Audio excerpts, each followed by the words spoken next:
Dan saatnya kita bergabung dengan Rory Asyari di rumah kediaman salah seorang pahlawan revolusi yakni Maijen Anumerta Donald Ishak atau DI Panjaitan. Iya, kita langsung bergabung ke Blok M. Silahkan Rory Asyari memulai dengan perbincangan Anda.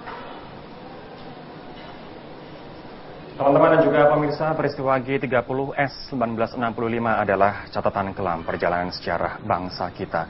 Ratusan ribu orang menjadi korban, bahkan ada yang menyebutnya jutaan orang menjadi korban peristiwa ini. Nah, terlepas dari pro dan kontra sejarah yang tercatat, keluarga korbanlah yang menanggung beban paling berat. Keluarga korban dalam artian adalah mereka yang berasal dari PKI ataupun mereka yang merupakan keluarga dari korban 7 jenderal yang tewas dalam peristiwa ini. Nah, namun ada satu hal atau satu message dari keluarga kedua belah pihak yang menegaskan bahwa sejarah kelam bukan untuk dilupakan, namun untuk dimaafkan dan dimaknai ulang. At 11 Show hari ini akan membahas terkait dengan rekonsiliasi atau proses rekonsiliasi antara kedua belah pihak, baik dari pihak PKI maupun dari pihak keluarga pahlawan revolusi. Nah, kita akan berbincang dengan beberapa narasumber. Yang pertama adalah Ibu Catherine Panjaitan. Apa kabar, Ibu? Yang merupakan putri sulung pahlawan revolusi DI Panjaitan. Silakan. Selamat pagi. Selamat pagi, Ibu. Nanti kita juga akan berbincang, Ibu dan juga pemirsa, dengan dua orang narasumber lagi, yakni Riyati Adiani Tambu Bolon yang merupakan peneliti konflik sosial, dan yang kedua adalah Svetlana Dayani yang merupakan putri sulung tokoh PKI Nyoto. Nah, saya ingin ke Ibu Catherine terlebih dahulu. Ibu, pada waktu peristiwa malam itu yang tragis itu, Ibu usia berapa pada waktu itu? Saya berumur 17 tahun. 17 tahun. Apa yang terjadi, Bu Catherine, bisa diceritakan kepada kami? Ya, pada saat itu memang sangat mengenaskan dan lama memang buat saya, buat kami keluarga, trauma sekali ya, traumatis. Pada saat itu kurang lebih jam 4 sampai setengah 5 kurang 5, mendadak rumah kita dikelilingi oleh orang berpakaian hijau. Ini berarti tanggal 30 pagi. 30 malam, ya 30 dini hari ya. Dini hari gitu. Mereka datang menggerebek rumah kita. Kita nggak ngerti, kita lihat ke jendela, lihat bahwa orang mereka sudah bersenjata, pakai itu semua, berteriak-teriak, masuk ke dalam, teriak-teriak minta Bapak Jenderal turun. Bapak keluar. Jadi ya kelanjutannya ya turunlah ayah saya, tapi sebelum turun kita dilarang untuk turun. Ayah saya berpakaian dulu. Saya sempat dari atas bertanya, saya nggak ngerti juga kenapa mereka tidak berani naik ke atas ya. Saya sempat bertanya kenapa, siapa yang suruh manggil, siapa yang suruh. Saya masih ingat, nggak lupa, itu Paduka Yang Mulia.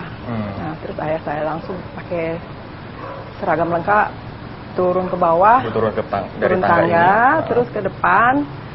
Di depan dia disambut lagi sama beberapa orang bersenjata. Saya lari langsung ke balkon karena ayah, papa saya melarang untuk ikut turun, bahaya. Saya dari atas lihat, pas saya lihat di atas, beliau disuruh hormat. Kalau menurut saya, mungkin ayah saya pikir kenapa saya harus beri hormat toh pada kopral gitu ya. Ayah saya bukan beri hormat, langsung begini. Menurut saya itu berdoa. Beliau itu orang langsung ambil senjatanya, pukul ke muka, langsung jatuh, langsung tembak ke otak. Saya tahu tuh otaknya karena saya turun langsung ke bawah. Sampai di bawah sudah tidak ada lagi tuh jenazahnya, tapi saya hanya lihat seretan sudah hilang, sudah dilempar ke lewat gerbang terkunci. Itu semua orang sudah hilang. Oke, berarti Bapak ditembak pada waktu itu di tempat karena tidak memberi hormat, kemudian langsung ditembak di tempat begitu ya. Betul. Lantas ketika Ibu menyadari bahwa ada yang tidak beres di bawah, bahwa Bapak mengalami penembakan itu, apa yang Ibu lakukan saat itu? Saya langsung keluarin mobil. Ibu turun dulu dari balkon? Tidak, saya langsung ke garasi, nggak naik lagi ke atas. Saya hanya mau kejar loh. I have no time. Jam itu saya ke sana, langsung ambil kunci mobil, mundur, dan di depan saya bertemu dengan seorang, saya rasa mungkin yang bekerja di sebelah, kamu naik temani saya ngebut ke rumahnya Bapak almarhum Jenderal Nasution, karena kami dekat dengan Pak Nas. Ternyata sampai di sana juga kejadiannya sama. Sama. Jadi saya nggak ketemu, saya langsung ke Cutmutia ke rumah Papa tua saya.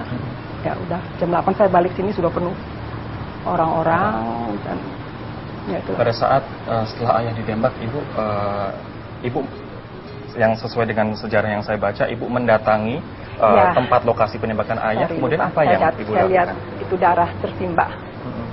Merah terus ada putih, saya rasa otak saya hanya langsung begini, minta maaf. Ibu usapkan Ayah ke muka. saya minta maaf, nggak bisa menolong.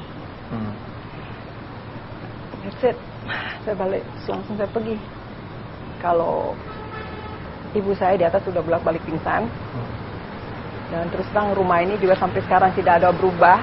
Masih Seperti ini dia kondisinya. selama 45 tahun lebih lah ya. Hmm.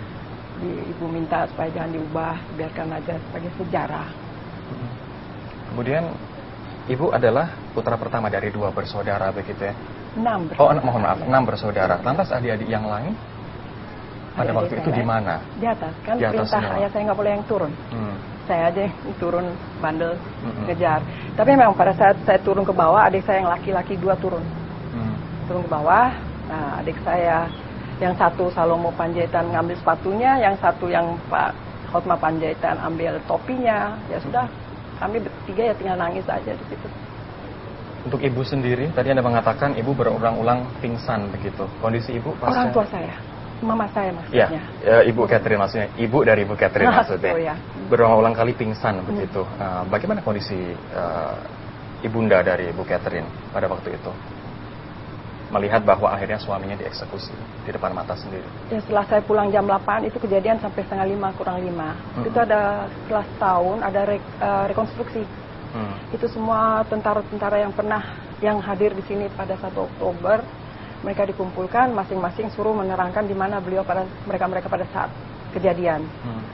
Dan dari situ saya dapat menerima bahwa mereka mereka paling lama di sini. Karena Bapak mereka susah masuk. Oke. Dan mereka dikasih perintah jam 4.25 ketemu atau tidak ketemu tuh Bapak Jenderal tinggalin tempat.